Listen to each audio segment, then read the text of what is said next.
Buenas tardes, muchachos. Hoy con este video vamos a comenzar las clases que corresponden a la materia de ecología. Y claro, se llama Introducción a la Ecología porque es el inicio del curso.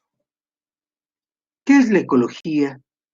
Bueno, la ecología es la ciencia rama de la biología que estudia las interacciones que establecen los organismos entre sí mismos, también los organismos con su ambiente.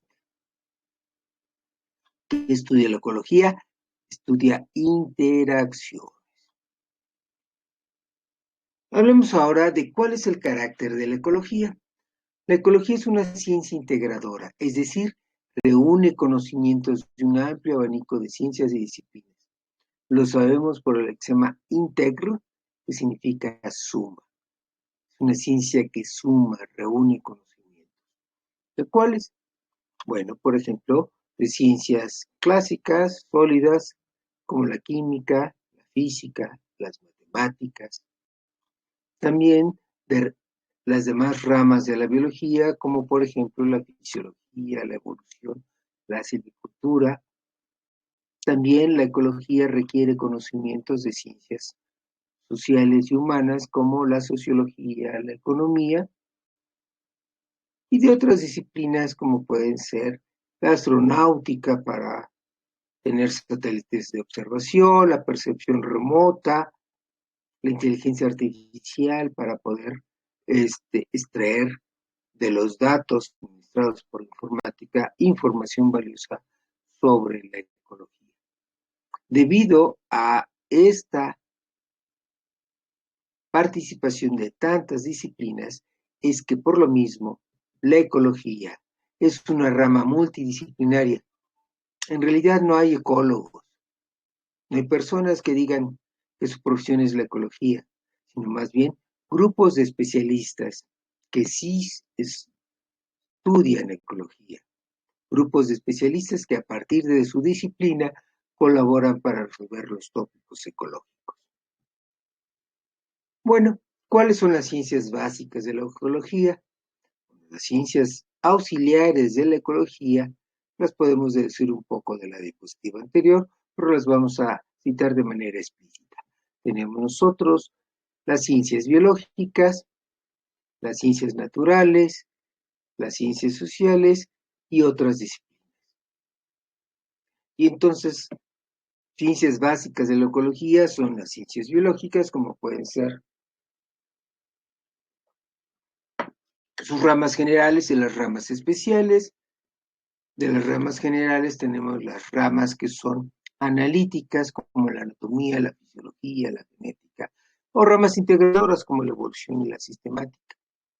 De ramas especiales tenemos las ramas que son aplicadas, como la medicina, la silvicultura, y ramas especiales de taxón, como la zoología, la botánica, la micología.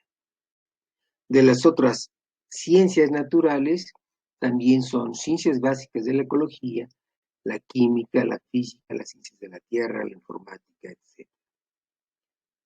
De las ciencias sociales, tenemos que también ayudan a la ecología son, por ejemplo, la sociología, la etnología, la antropología, la economía. Y tenemos otras disciplinas que también contribuyen, que no necesariamente son ciencias, como por ejemplo la administración, la política, la literatura y otras. ¿Cuáles son las ramas de la ecología? Bueno, en principio tenemos nosotros la autoecología, del lexema auto, que significa por sí mismo. La autoecología es la rama de la ecología que estudia las interacciones, lógico, pero interacciones entre los organismos de una población y los factores de su entorno. Esos factores de su entorno se llaman hábitat. Y tenemos también otra rama, que es la rama que se llama sinecología, del lexema unir, que significa unir, el lexema sin, que es la rama de la ecología que estudia las interacciones, claro, siempre interacciones en la ecología, ocurridas entre los componentes de las comunidades y su entorno no vivo, que recibe precisamente el nombre de biotopo. La autoecología se subdivide a su vez, tiene una rama que se llama ecología humana, que es la rama que atiende las interacciones, siempre interacciones, entre las poblaciones humanas y sus diversos ambientes.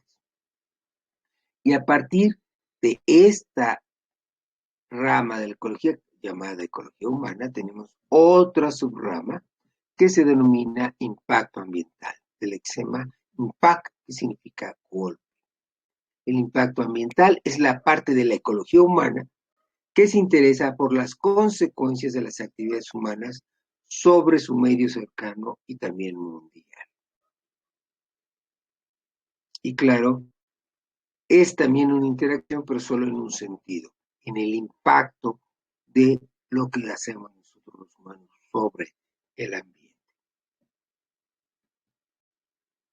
¿Cuáles son los niveles de organización estudiados por la ecología? Bueno, por la ecología. Pues para la autoecología, la ecología humana y el impacto ambiental, todas ellas, lo que estudiamos precisamente es el nivel de organización población. Pero en ecología hay un cierto matiz especial porque para la ecología una población es cualquier conjunto de organismos. Y como sabemos, hay organismos, es decir, seres vivos con su propia línea de ascendencia-descendencia, con niveles de organización diferentes que tenemos desde el nivel individuo, el nivel aparato, órgano, tejido y célula.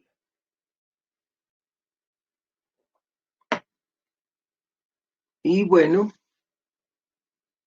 la autoecología estudia a nivel población. Y la cinecología estudia varios niveles de organización, como son el nivel comunidad, el nivel ecosistema y el nivel biosfera. Y bueno, ya que lo introdujimos, el matiz especial, aclaremos. ¿Qué es una población ecológica? Es un conjunto de organismos que cumplen con las siguientes condiciones. Primero, pertenecen a la misma especie, poseen un territorio común, son contemporáneos y debido a estas tres características, los organismos de una población tienen estrechos lazos de parentesco. No importa si los organismos se reproducen de manera sexual o asexual. Y claro, con estos criterios, cualquier conjunto de organismos que cumplan con estos criterios forman una población independientemente del nivel de organización del cuerpo de estos organismos. ¿Cómo se llama el entorno de una población ecológica y cómo está conformado? Bueno, el conjunto de componentes del ambiente que interacciona con los organismos de una población se llama hábitat. Hábitat con H. El hábitat es el conjunto de factores ambientales. Es un conjunto de factores ambientales. Noten que estas llaves se leen como conjunto de. El hábitat es un conjunto de factores ambientales. ¿Y qué hacen esos factores ambientales? Interacciona con los organismos y hay de varios tipos de organismos. Varios tipos de factores. Tenemos los factores bióticos, que son organismos, son seres vivos, como este felino que está corriendo en el GIF. Y tenemos también a los factores abióticos, del lexema A, que significa negación. Son factores no vivos, como sería en este GIF, la atmósfera o el océano. Son factores no vivos que interaccionan con los organismos de las poblaciones. ¿Cuáles clases de factores bióticos hay? Bueno, los factores bióticos los clasificamos en función de dos criterios. Podemos usar ya uno u otro. Tenemos el criterio taxonómico o el criterio según el papel ecológico desplegado en el ambiente. Por el criterio taxonómico, los factores vivos los podemos clasificar según WUS en dominio bacteria, dominio arquea y dominio eucaria. Y según Whittaker, tenemos nosotros, por ejemplo, que el dominio eucaria se subdivide en los reinos protista, reino fungi, reino animalia y reino plantae. Y claro, cada reino se subdivide en filos, cada filo se subdivide en clases, ¿no? Clase 1, clase 2, clase 3. Cada clase se subdivide en órdenes, familias, géneros y especies. En otras ocasiones nos conviene hablar de los factores vivos del ambiente por el rol ecológico que cumplen en el ambiente. Y entonces tenemos precisamente que los factores bióticos pueden ser presas, es decir, son los animales que son agarrados y comidos por otros. Tenemos organismos que son depredadores en un cierto momento, viene el lexema de, que significa perder, pred, que significa presa, y or, el que hace. Es decir, el depredador es el que hace perdedizo el cuerpo de un organismo porque se lo comió. Tenemos los comensales, que son los organismos que, como bien dice sus lexemas, co significa unión, mesa, son los organismos que comparten la mesa de otro y no perjudican ni benefician a ese otro organismo llamado hospedador. Tenemos los amensales, donde A significa negación y es lo mismo, son organismos que dañan a otros sin recibir beneficio ni perjuicio en ello. Tenemos también a los parásitos. Los parásitos son organismos que cumplen con la siguiente condición. El lexema para significa un lado, el lexema sit significa trigo, por extensión alimento, lo cual significa que el parásito es el organismo que vive literalmente a un lado de alimento, de su alimento, que come poco a poco, ya sea encima, por fuera, por dentro de otro organismo. Ustedes conocen muchos parásitos, como los piojos, que serían ectoparásitos, o las lombrices intestinales, que serían endoparásitos, parásitos internos. Tenemos también el rol de organismos hospedadores, de host, que significa albergue, y or, el que hace. Entonces, el hospedador es el organismo que da albergue a otro organismo, por supuesto a los parásitos o a los comensales. Tenemos competidor, o el competidor es un organismo que rivaliza, que pugna con otro en función de algún recurso. Finalmente tenemos a los cooperadores, que son los organismos, como lo dice su lexemas, co es unión, oper significa obra o trabajo y or el que hace. Los cooperadores son los organismos que trabajan en unión a otros.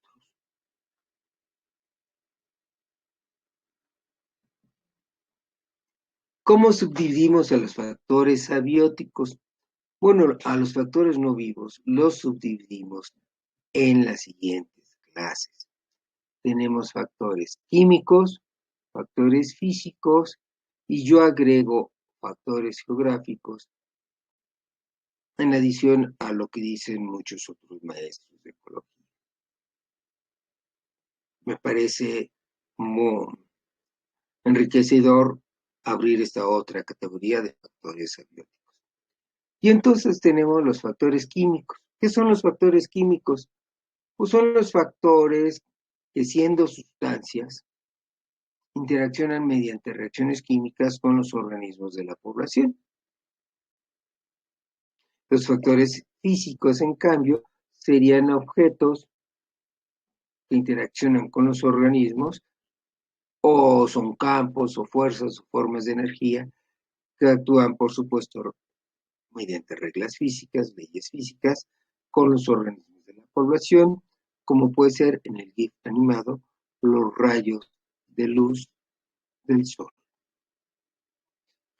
Finalmente, ¿por qué algunos maestros no hablan de los factores geográficos?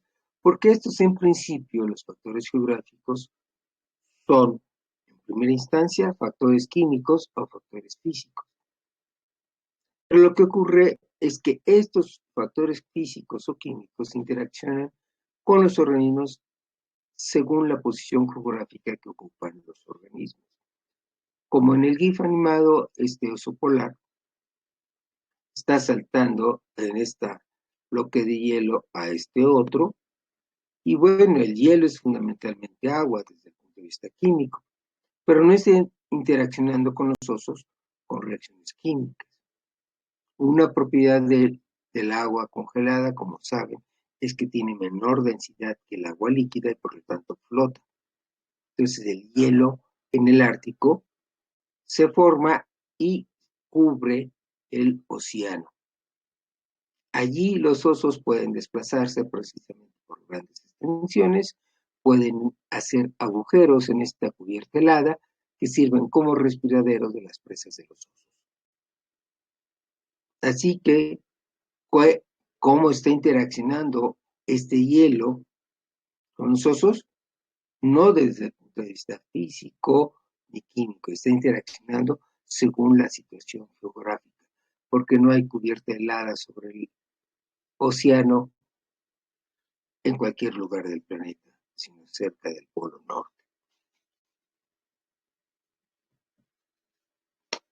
Bueno, ya lo habíamos dicho, pero vamos a precisarlo.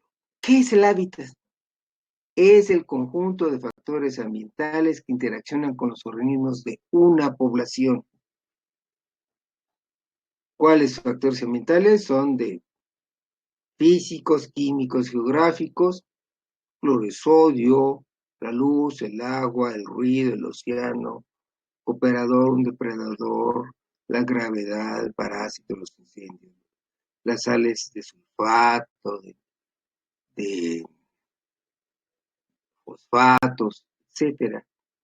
Todos esos son factores ambientales y interaccionan con los organismos de una población. Si hay un factor ambiental que no interacciona con los organismos de la población, en realidad no forma parte de su hábitat, aunque esté por ahí presente. Y entonces, cuando se establecen esas interacciones, estamos hablando de el conjunto de factores denominado hábitat. Y claro, si no hay una interacción, por ejemplo, de los organismos de la población con el río, pues el río no es un factor del hábitat de dicha población. Y bueno, ya casi concluimos, solo, solo me basta agregar, y es algo que voy a hacer al final de cada presentación, es mostrar una medida efectiva que tenemos que aplicar, que tenemos que incluir en nuestros hábitos, precisamente para evitar las amenazas ambientales. Entonces, ¿cuál es la medida más efectiva contra los efectos de la contaminación con dióxido de carbono? Bueno, como contra todas las amenazas ambientales que vamos a estudiar en las semanas que siguen, debemos actuar eliminando la causa última de ellas, de las amenazas ambientales, que es precisamente el crecimiento exponencial de la población humana.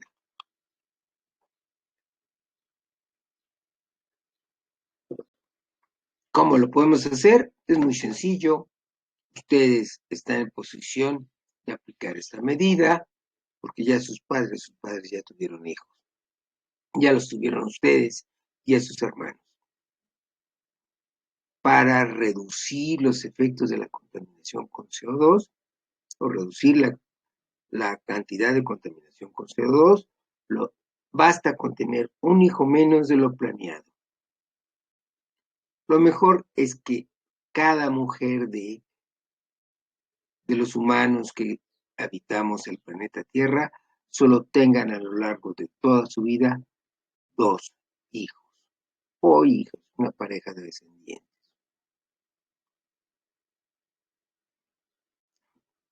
Ok, nos encontramos más adelante con otro video para que lo estudien en clase invertida.